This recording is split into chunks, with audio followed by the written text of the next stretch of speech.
Gerald was throwing his dagger at a tree, the double-edged, gold-handled, ruby-inlaid thing he kept about his hip. It was made from woots, which was apparently the highest quality steel. It was given to him at a mirror polish, but food and blood had tarnished it to a cloudy gray. Every time he threw it, the point plunged deeply. First, he threw it at 5 paces, then 7, then 10, 15, 20, 30, and at 35 he missed. That day was cooler than the others, and cloudy. He saw some people wearing wool sweaters, and he shook his head. It was still far too hot for his liking, but it was comfortable enough to wear his normal clothes. "Hey, Gade, want to have a knife-throwing contest?"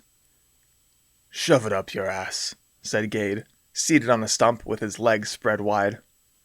"Why? Come on. Best 2 out of 3. What, are you afraid you'll lose?" "Yes. Do you want to duel me, you prick?" "Fair enough." Gade was a fierce duelist, and a scarier warrior who was unafraid to aim for a man's weakest parts. Before he was hired by Gerald, he was an outlaw who worked beside Bones Ragnall, leader of the notorious Broken Bone Bandits. Bones had been captured and put in the dungeon by Gerald's grandfather, but Gade managed to escape the raid. The rest of the thousands of bandits that Bones had led split into various factions. It was likely Gade knew some of the men he had cut down back when he was taking a shit. Gerald never asked Gade what he had done when he was a bandit. His father had hung bandits for murder, rape, theft, assault, robbery, and looking at him the wrong way. Gerald himself was likely the reason Gade hadn't ended up in a dungeon or rotting with a rope around his neck. He threw his dagger once more. "How many people would you say you've killed?" "Oh, 9 or 10. Gerald groaned and rolled his eyes. "In your life, not just on this trip." Gade had a deeply lined face, so he was old, but his hair and beard were mousy without a streak of gray. The scars on his face and arms and chest told his life story. Gerald never asked, but Gade must have been in his early 50s. I don't know. Around 50, maybe?" Gerald strode towards his dagger. "Less than I expected." "Could be more. More than you." "True. How does it make you feel, to kill someone?" "Oh, I don't know. Relieved, I guess. Normally the daft fucker tried to kill me, though I can admit I've started my own fair share of scuffles." "Oh, stop," said Gerald, yanking his dagger from the tree. "You're talking like you're an old man." Maybe he could trick Gade into telling him how old he was. "Well then, genius." "Guess not." Gade slid off the stump onto the ground and kicked back. "How many people have you killed? 2? 3? There was that fool in Warren's place. Anyone in that crowd could have stabbed him, and I was far gone before he even saw the blood." "I don't remember that." "He was bothering us at the inn. He had a big red nose, bushy eyebrows, his fingernails were yellow and an inch thick. He wouldn't leave us alone, so I had to stay at that shaking, squealing moron I'm betrothed to's place just to get away from him. Lady Alice was beautiful, shapely, with big eyes and soft hair and smooth skin, and completely stupid. If she was half as smart as his sister, he might be able to tolerate her, but it was a chore to get her to understand simple concepts. He cringed at the thought of having to spend the rest of his life with her. If he could, he would avoid it. The girl at that inn whose name he couldn't remember grazed his mind. What was her name? Tyra? No. She wasn't pretty, but that didn't matter to Gerald. At least she was smart. He wished that he had betted her like she asked. That business with Luciana, though. Gade crossed his arms and shook his head. "Nope. I don't recall any of that." "I don't expect you to." Gerald threw his dagger, and the point buried itself into bark and wood. "So," said Gade, raising his eyebrows at Gerald. "You f***ed that hot princess or what?" The one with the tits falling out of her bodice. Shut the fuck up. She wasn't even wearing a bodice, you ape. And yeah, I did. What about it? It's not any of your business anyway. In truth, he was happy Gade was asking. It was something that was bothering him. She poked fun at him for being sheepish at first, but he played it off, saying it was the way it was done in the South. She had complimented him on how long he lasted, but he wasn't sure what that meant. He was distracted for most of it, and trying to figure out what she liked about it all. He whimpered a small bit when he went to adjust himself, and she really seemed to like that tiny whimper. He did that as often as he thought appropriate. Something about the whole thing was wrong, though. He had wanted to do that with someone he loved, not some stranger. The specialness of it went away. It wasn't half as good as he had expected either. The lewd lordlings and little ladies he had played with as a child made jokes and spoke as though it was something entirely euphoric, and peasants had spoken more bluntly about it. He couldn't imagine how some had thought it so great that they would force themselves on someone, let alone base their entire culture on it like these northerners. One thing he knew for certain, he hated when she was on top of him. "You took my advice, right?" he said with a sly smile. Gerald had thrown the dagger so hard that he was struggling to pull it out. "You never gave me advice, and even if you did, I would have done the opposite." Gade shook his head. "I envy you, you daft fucking prince. You get these women to fuck you for free. You're handsome, gorgeous, pretty, smooth. You look like a fucking girl yourself. Kinda weird that women like you so much." "What the hell is that supposed to mean?" He wrenched the dagger out. "I just said I was jealous, man. What more do you want? In that village, all those women were begging for you to bed them. Any man's dream, that is." "I suppose. I am pretty extraordinary, aren't I?" He threw the dagger. It hit Quillen first and bounced to the grass. Damn. The steps to the rose were polished sandstone, circling up the hill to the pink castle. The courtyard held a sculpture made of many stones, some translucent, transparent, streaked, red, pink, green, orange, brown, and black and white. It was of a man and woman coupling. Inigo said it was for good luck and made the land fertile, and the stones were mystical or some nonsense. As he walked along the open, windy halls of the Rose, so high that the sea could be seen for leagues, a young boy with dark curls and a missing tooth ran to him with a letter in his hands. "A letter arrived for you by owl, Prince Gerald." "It's your highness, you twat." "Thank you, lad. Now go and find something else to do."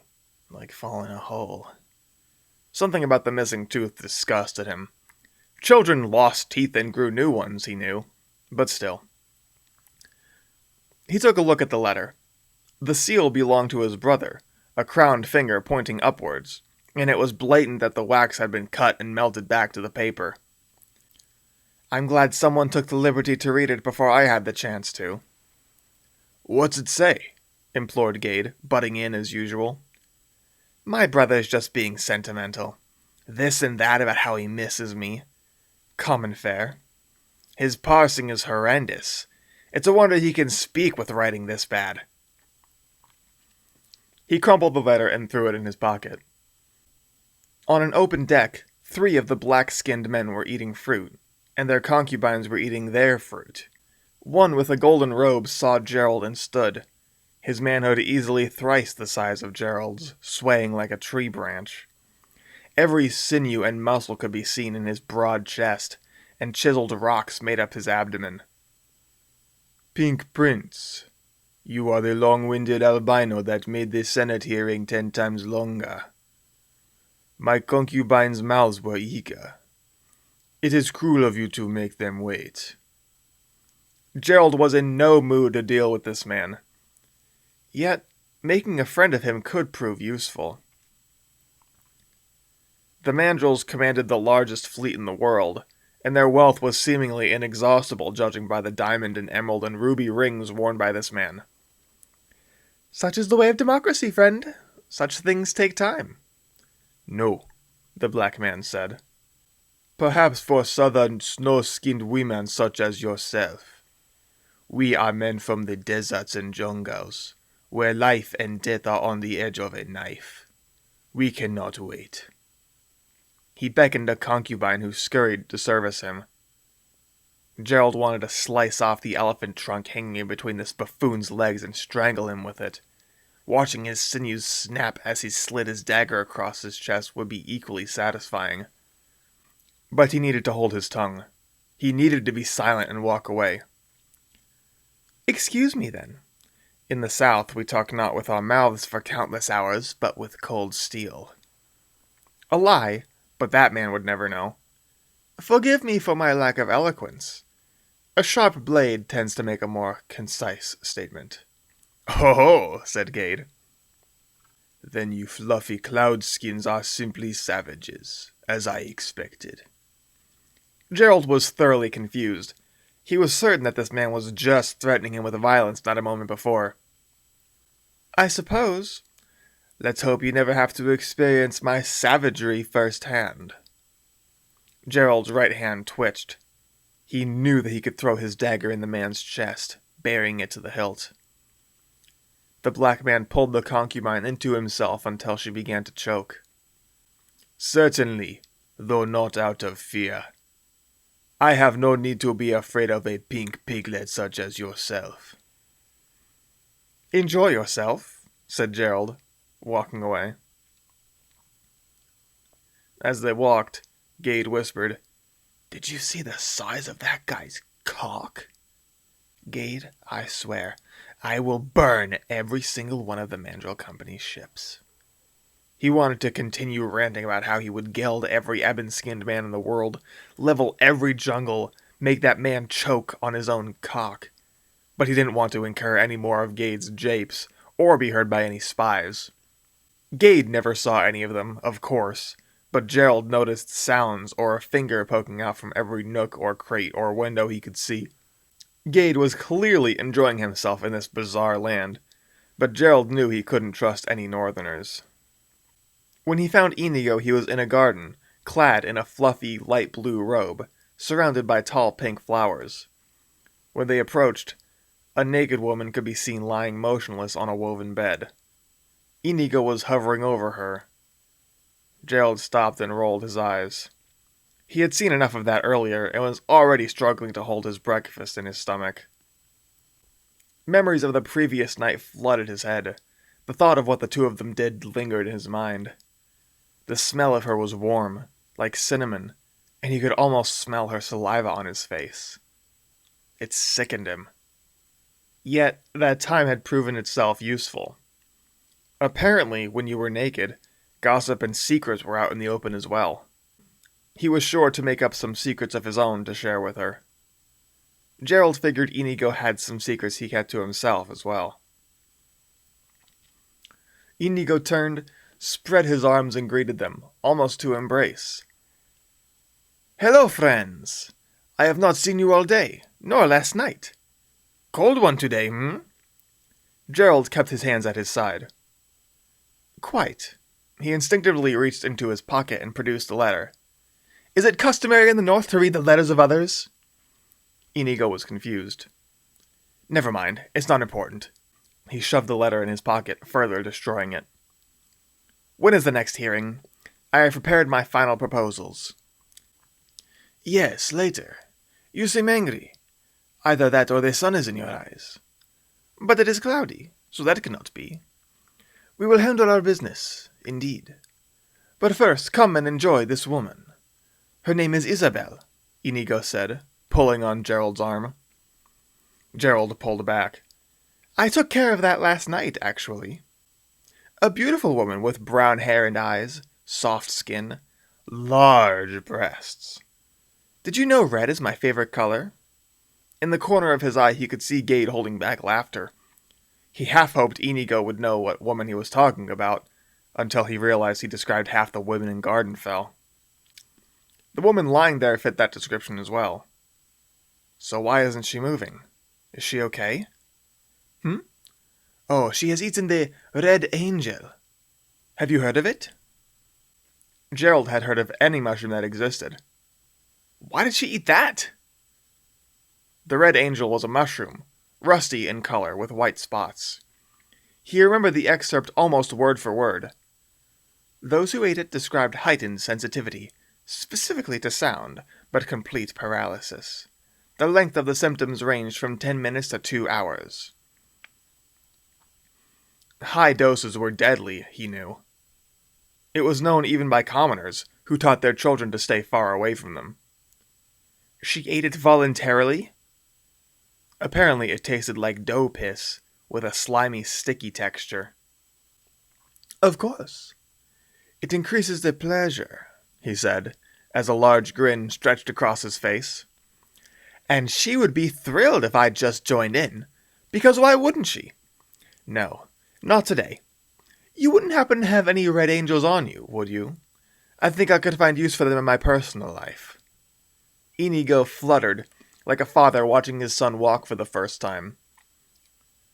I do, friend. Here, I also have flowers that make the world turn into a land of rainbows if you consume them.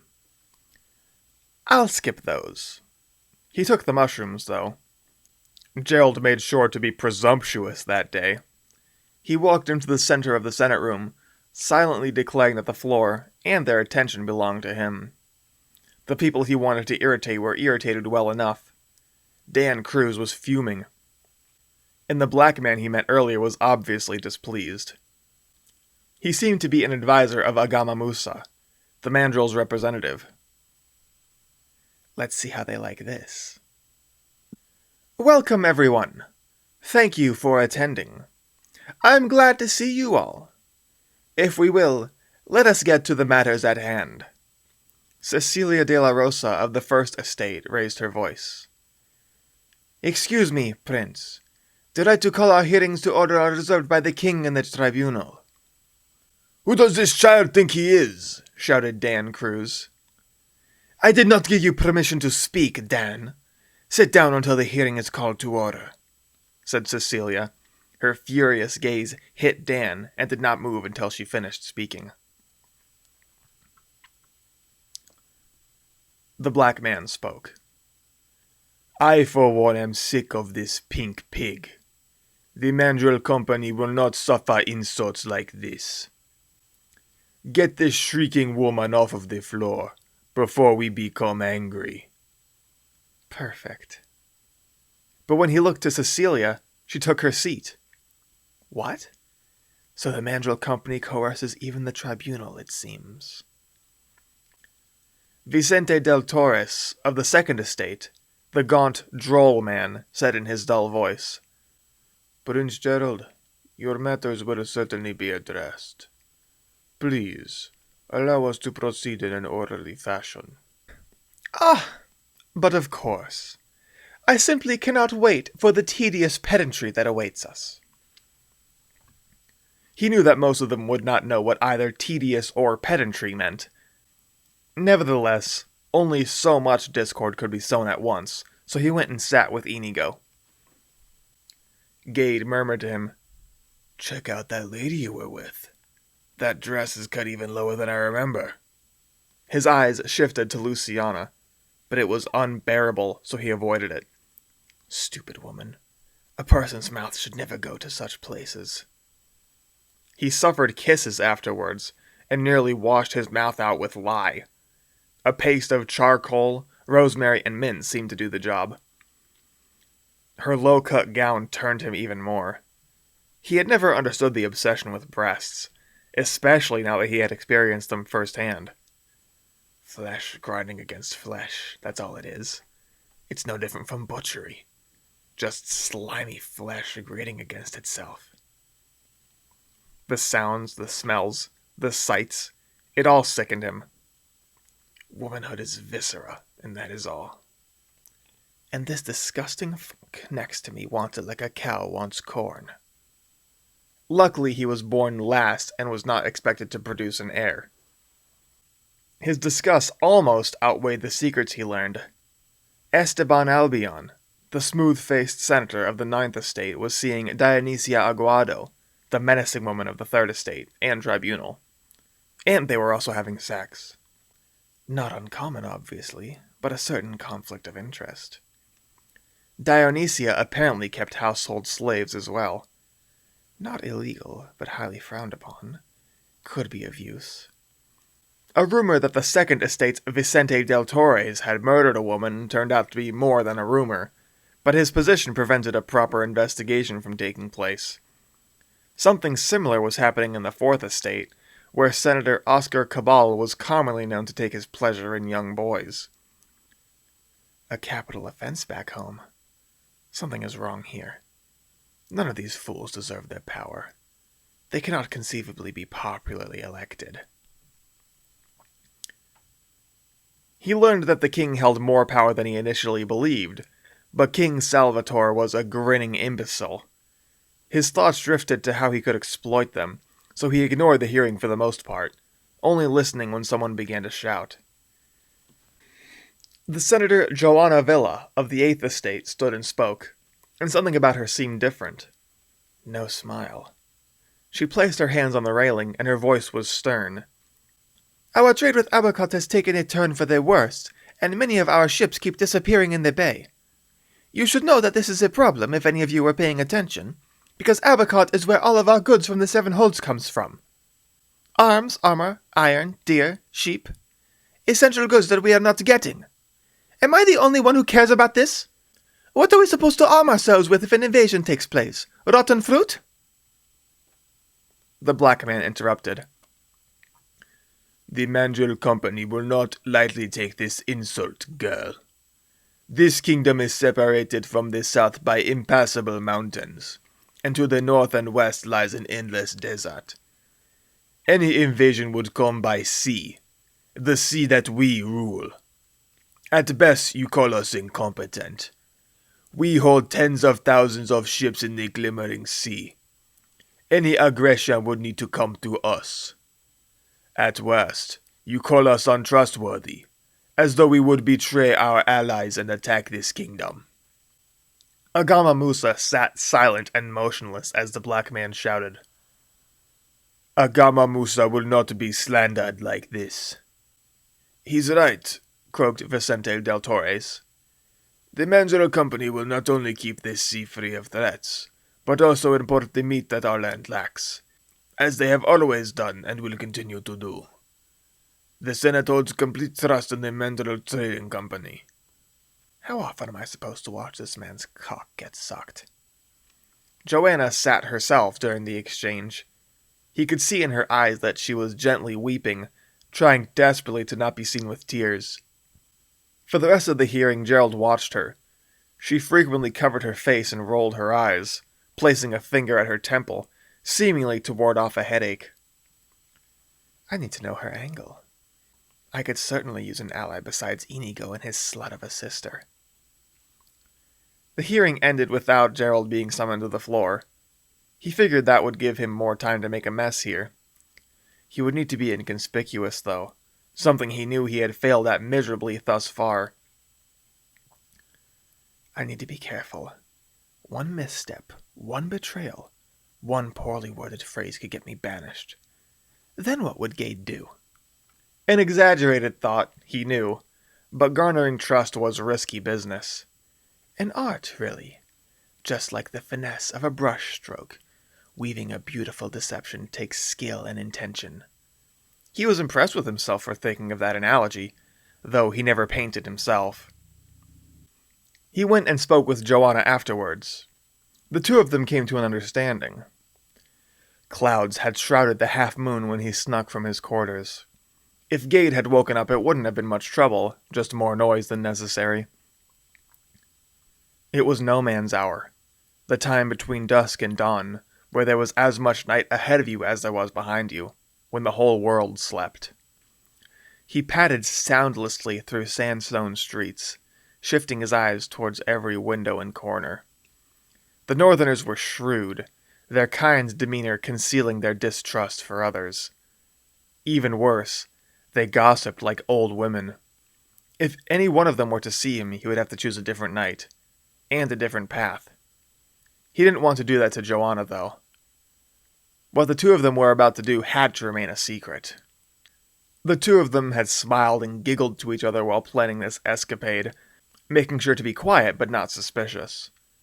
Gerald didn't have much experience in this area, but what he knew would probably be sufficient to carry it out effectively.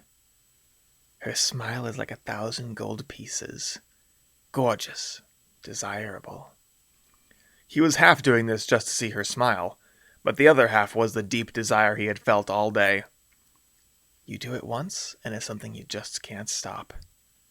He took a breath to calm his nerves. He scanned every corner, every window, and there was no sign of anyone. He hid himself behind one of the many shipping crates littering the sides of the dock, and whistled the call of a mourning dove. A small while later, Joanna opened the window, beckoning him in.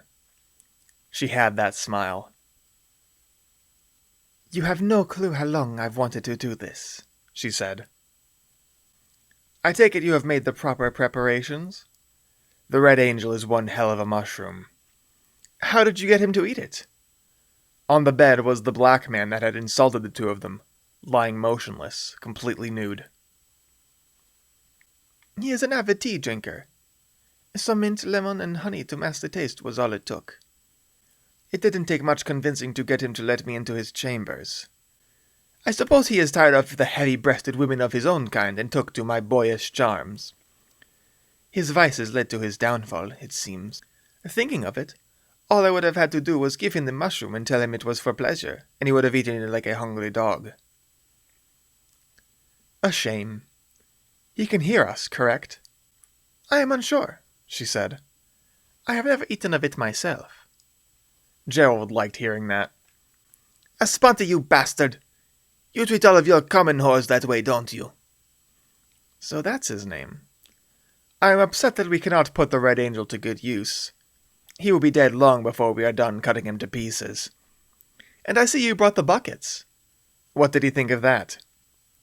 I filled them with spices, a common ritual for this depravity. The smell of Luciana was brought forth to his mind. Are you sure you can do this? I know nothing of knivesmanship, though it is too late to have second thoughts. I can do anything. He had read a manual on butchery, and as a boy in his travels through the city of Linwood, the butcher was a frequent stop for him. Right next to the cobbler, across from the hatter. The butchers would drain the blood first.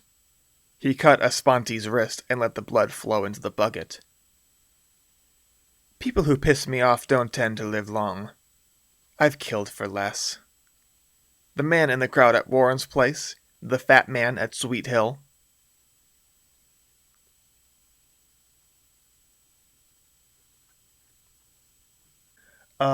Anyway, welcome to the Storytime Saturday podcast. My name is TGD, and I owe you an apology, because last week I said this was the last completed chapter, and it turns out that's not actually true. I didn't realize that I never finished this chapter. So anyway, it's supposed to end with Gerald slitting the guy's wrist, draining all of this guy's blood into the buckets that Joanna brought, dumping those buckets into the water, and then chopping them up and throwing the parts into the bay. And remember in the last Gerald chapter what Inigo said? He said, don't go swimming at night, because that's when the piranhas or whatever in the water comes out. So the guy was going to completely disappear, and the two of them would get away with murder. So this chapter, there's a lot of sexual stuff in here. Not stuff that I'm particularly comfortable writing. This entire story is just a training exercise for me, honestly. That's what it was. That's what I considered it to be anyway. A training exercise. So I sort of wrote myself into a corner with these northerners, the garden fellers, being just depraved people. It's just Dorne again. It's just Dorne from Game of Thrones. But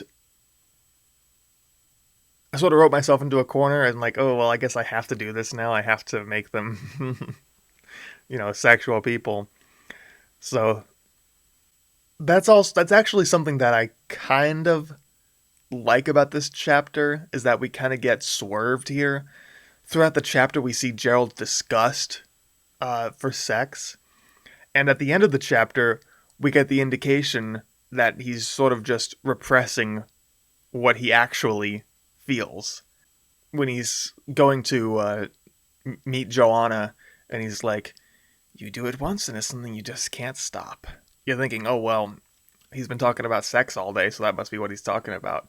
But what's he actually talking about? Murder. So let's talk about Gerald. Again, we don't really learn too much new about him. Like, we see that he's good with a throwing dagger at the beginning of the chapter. We see that he hates Alice. Again, we see that he hates sex. Now, in this chapter, he's in his full, you know exactly who he is now. So earlier, we kind of get indications here and there when he, murdered that guy in Sweet Hill,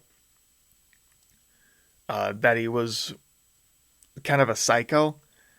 Now we fully see how much of a psycho he is. Like, when he's, when he thinks to himself, "Go fall in a hole," when that boy is talking to him.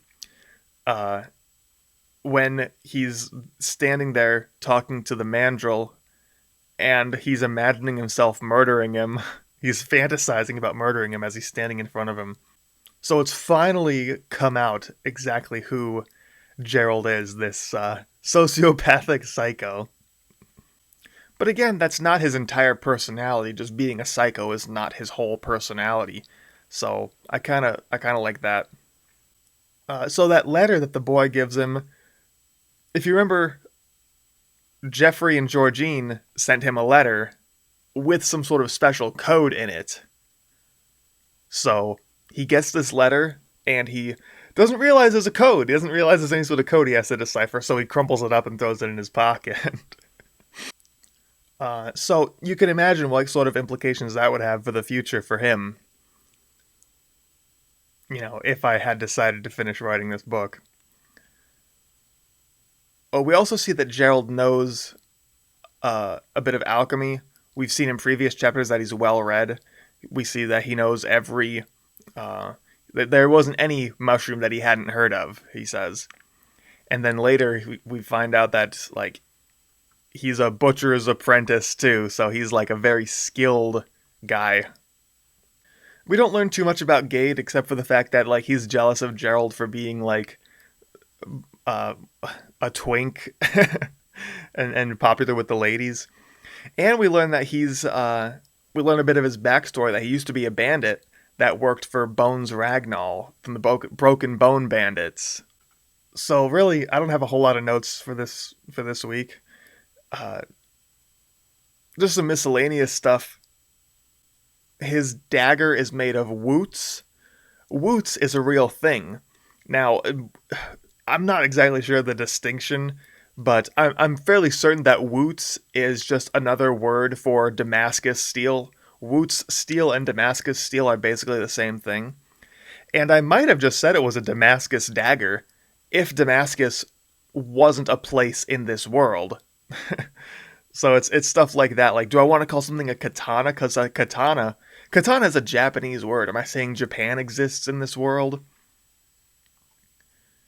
If I say this is Damascus steel, is that saying that Damascus, the capital of Syria, exists in this world? Is that what I'm saying? So, anyway, yeah, Woots works as a thing, because it's not something a lot of people have heard of. We see that Gardenfell is really hippie Spain. They're really into recreational drug use here, as well as perverted sex. And I suppose that makes it different from Dorne. I sort of okay, so they're sexual people. Who else? Well, I guess the sexual revolution, the hippies. The hippies, their motto was "do what feels good." A lot of new age kind of stuff, Eastern religious spirituality.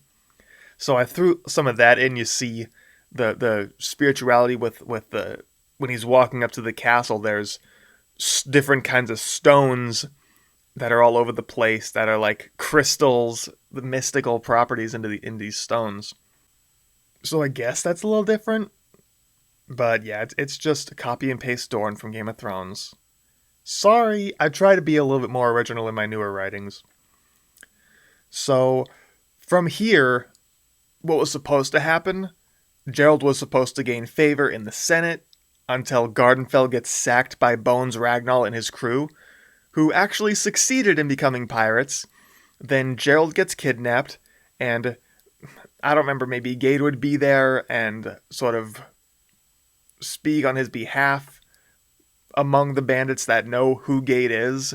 Or maybe Gade would be back in Gardenfell and never... maybe see him again eventually, but Gade would just be enjoying himself at the brothels in Gardenfell.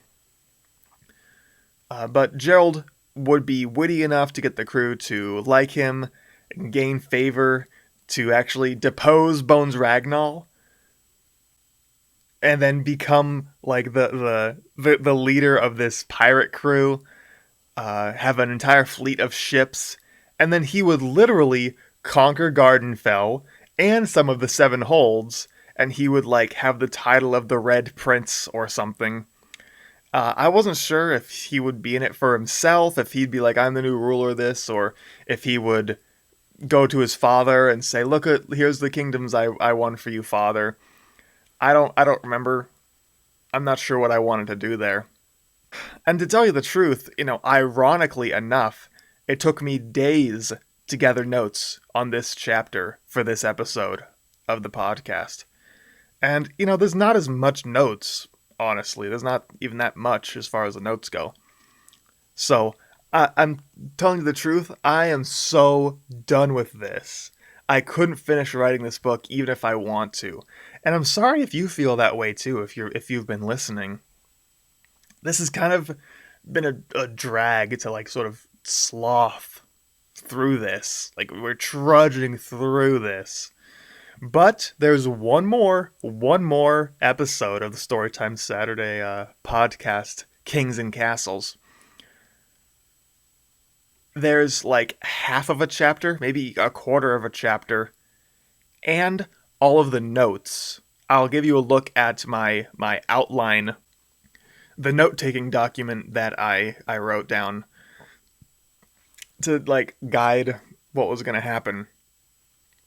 So thanks for being here on the Storytime Saturday podcast. If you're watching on YouTube, make sure you like, make sure you're subscribed. Down in the description, there's my Wattpad. You should go read The Girl with the Guns, my previous publication. Go listen to it on Spotify. Go follow me on Spotify. Go follow me on all this stuff, dude. I want stuff to get out there. Even if you're not going to listen on Spotify, go follow there. And go like and everything. So, I appreciate you. This has been the Storytime Saturday podcast. And I'll see you for the last time in this series next week.